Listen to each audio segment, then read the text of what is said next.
ನಮ್ಮ ಕರ್ನಾಟಕ ಸುದ್ದಿಗೆ ಸ್ವಾಗತ. ನಾನು ಸವಿತಾ ದೊಡೆಯ. ಪಹಲ್ಗಾಮ್ನಲ್ಲಿ ಉಗ್ರರ ದಾಳಿ ಹಿನ್ನೆಲೆ ಪಾಕ್ ವಿರುದ್ಧ ಭಾರತ ಯುದ್ಧ ಘೋಷಿಸಬೇಕೆಂಬ ಚರ್ಚೆಗೆ ಮೈಸೂರಿನಲ್ಲಿ ಪ್ರತಿಕ್ರಿಯಿಸಿದ ಸಿಎಂ ಸಿದ್ದರಾಮಯ್ಯ ಅವರು, ನಾನು ಯುದ್ಧದ ಪರವಲ್ಲ, ಶಾಂತಿ ಸುವ್ಯವಸ್ಥೆ ಪರ ಎಂದಿದ್ದಾರೆ. ಪಹಲ್ಗಾಮ್ ಉಗ್ರರ ದಾಳಿ ಹಿನ್ನೆಲೆ ಪಾಕ್ ವಿರುದ್ಧ ಭಾರತ ಯುದ್ಧ ಘೋಷಿಸಬೇಕೆಂಬ ಚರ್ಚೆಗಳು ನಡೆಯುತ್ತಿವೆ. ಈ ಬಗ್ಗೆ ಇಂದು ಮೈಸೂರಿನಲ್ಲಿ ಪ್ರತಿಕ್ರಿಯಿಸಿದ ಸಿಎಂ ಸಿದ್ದರಾಮಯ್ಯ ಅವರು, ನಾನು ಯುದ್ಧದ ಪರ ಇಲ್ಲ, ಶಾಂತಿ ಸುವ್ಯವಸ್ಥೆ ಪರ. ಉಗ್ರರ ವಿರುದ್ಧ ಕೇಂದ್ರ ಕಠಿಣ ಕ್ರಮ ಕೈಗೊಳ್ಳಬೇಕು ಎಂದು ಹೇಳಿದ್ದಾರೆ. ರಾಜ್ಯದಲ್ಲಿ ಪಾಕ್ ಪ್ರಜೆಗಳನ್ನ ಪತ್ತೆ ಹಚ್ಚುವ ಕೆಲಸ ಮಾಡಲಾಗುತ್ತಿದೆ. ಪಾಕ್ ಪ್ರಜೆಗಳನ್ನ ಪತ್ತೆ ಹಚ್ಚಿ ಕೇಂದ್ರಕ್ಕೆ ಮಾಹಿತಿ ನೀಡಲಾಗುವುದು ಎಂದು ತಿಳಿಸಿದ್ದಾರೆ. ಭದ್ರತಾ ವ್ಯವಸ್ಥೆಯನ್ನ ಬಿಗಿ ಮಾಡತಕ್ಕಂಥ ಕೆಲಸವನ್ನು ಮಾಡಬೇಕು. ನಾವು ವಿದ್ಯುತ್ ಪರ ಇಲ್ಲ, ನಾವು ಶಾಂತಿ ಇರಬೇಕು, ಜನರಿಗೆ ಭದ್ರತೆ ಇರಬೇಕು, ಕೇಂದ್ರ ಸರ್ಕಾರ ಭದ್ರತಾ ಕ್ರಮಗಳನ್ನು ತಗೋಬೇಕು. ಇಲ್ಲಿ ಯಾರಿದ್ರು ಕೂಡ ವಿಲ್ ಕೋಆಪರೇಟ್, ಅವರನ್ನ ಕೇಂದ್ರ ಸರ್ಕಾರಕ್ಕೆ ಮಾಹಿತಿ ಕೊಡ್ತಕ್ಕಂಥ, ಅವ್ರನ್ನ ಹೊರಗಡೆ ಕಳಿಸ್ತಕ್ಕಂಥ ಕೆಲಸ ಮಾಡಿ. ಇನ್ನೂ ಎಷ್ಟು ಜನ ಇದ್ದಾರೆ ಅಂತ ಗೊತ್ತಿಲ್ಲ. ಕರ್ನಾಟಕದಲ್ಲಿ ಎಷ್ಟು ಜನ ಇದ್ದಾರೆ, ಮೈಸೂರಿನಲ್ಲಿ ಎಷ್ಟು ಜನ ಇದ್ದಾರೆ, ಬೇರೆ ಬೇರೆ ನಗರಗಳಲ್ಲಿ ಎಷ್ಟು ಜನ ಇದ್ದಾರೆ. ಹೆಚ್ಚಾಗಿರೋದು ಬೆಂಗಳೂರಿನಲ್ಲಿ, ಅಲ್ಲೇ ಜಾಸ್ತಿ. ಈಗ ಏನ್ ಮಾಡ್ತಾ ಇದ್ದಾರೆ, ಜನಗಳಿಗೆ ಟೋಪಿ ಹಾಕ್ತಕ್ಕಂಥ ಕೆಲಸವನ್ನು ಮಾಡ್ತಾ ಇದ್ದಾರೆ. ಅದನ್ನ ನಂಬಿ ಈಗ ಕೇಂದ್ರ ಸರ್ಕಾರದವರು ಭದ್ರತೆ ಕೊಡಕ್ಕಾಗ್ಲಿಲ್ಲ. ಅವ್ರಿಗೆ ಜನ ನಂಬ್ಕೋತಾರೆ, ಕೊಡ್ಲಿಲ್ವಲ್ಲ. ಈಗೇನೆಲ್ಲ ಕ್ರಮಗಳು ತಗೊಂಡ್ರು ಕೂಡ 26 ಜನ ವಾಪಸ್ ಬರ್ತಾರ. ನಾನು ಸತ್ಯನೇ ಹೇಳಿದ್ದೀನಿ.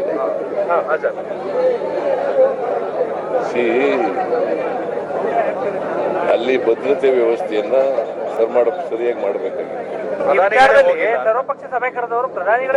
ಬೇಕಲ್ವಾ? ಅವರು ಬಿಹಾರ ಚುನಾವಣೆ ಪ್ರಚಾರಕ್ಕೆ ಹೋಗಿದ್ರು. ಯಾವ್ದು ಇಂಪಾರ್ಟೆಂಟ್?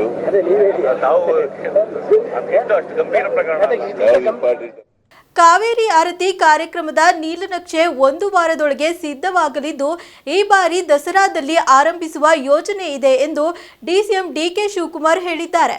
ಈ ಬಗ್ಗೆ ಸುದ್ದಿಗಾರರೊಂದಿಗೆ ಮಾತನಾಡಿದ ಅವರು, ನಾವು ಸಚಿವ ಚಲುವರಾಯಸ್ವಾಮಿ ನೇತೃತ್ವದಲ್ಲಿ ಸಮಿತಿಯನ್ನ ರಚನೆ ಮಾಡಿದ್ದೇವೆ. ಈ ಸಮಿತಿಯು ಮುಂದಿನ 8 ರಿಂದ 10 ದಿನಗಳಲ್ಲಿ ನೀಲನಕ್ಷೆಯನ್ನ ಸಿದ್ಧಪಡಿಸುತ್ತದೆ. ಆರತಿಯ ವಿಶಾಲ ರೂಪರೇಷೆಗಳ ಬಗ್ಗೆ ನಾವು ನಮ್ಮ ನಾಯಕರು ಮತ್ತು ಅಧಿಕಾರಿಗಳೊಂದಿಗೆ ಚರ್ಚಿಸಿದ್ದೇವೆ ಎಂದು ತಿಳಿಸಿದ್ದಾರೆ. ಗೋಲ್ಡ್ ಸ್ಮಗ್ಲಿಂಗ್ ಪ್ರಕರಣದಲ್ಲಿ ನಟಿ ರನ್ಯಾ ರಾವ್ಗೆ ಜೈಲೇ ಗತಿ.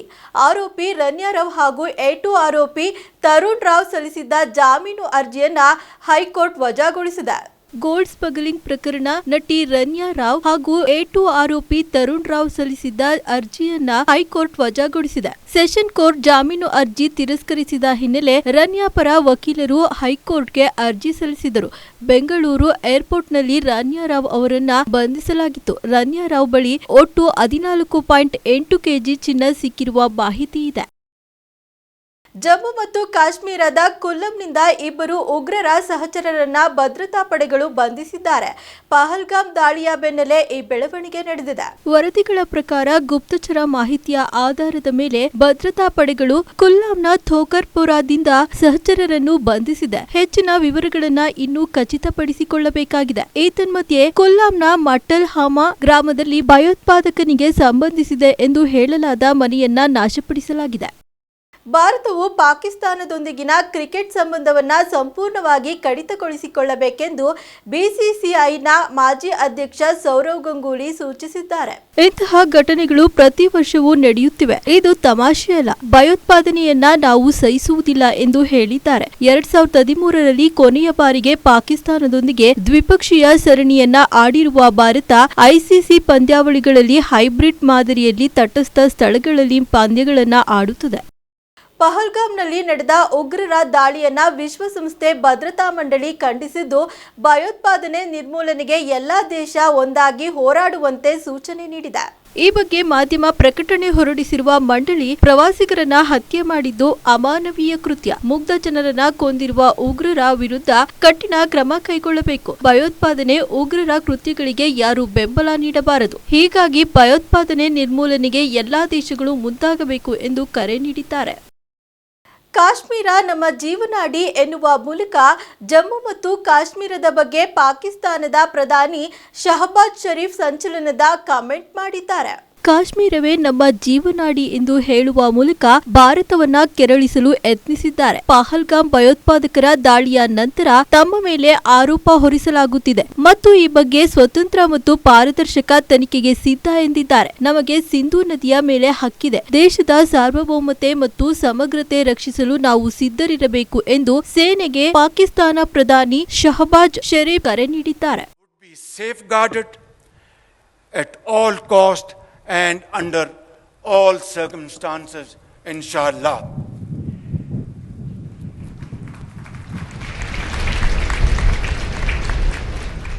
Therefore, any attempt to stop, reduce or divert the flow of water belonging to Pakistan under the Indus Waters Treaty would be responded to with full force and might, and nobody should remain under any kind of stress, remain fully capable and prepared to defend the country's sovereignty, continuing with its role as a responsible country. Pakistan is open to participate in any neutral, transparent and credible investigation. ربنا لا تؤاخذنا إن نسينا أو أخطأنا ربنا ولا تحمل علينا إصرا كما حملته على الذين من قبلنا ربنا ولا تحملنا ما لا طاقة لنا به واعف عنا واغفر لنا وارحمنا أنت مولانا فانصرنا على القوم الكافرين صدق الله مولانا العظيم.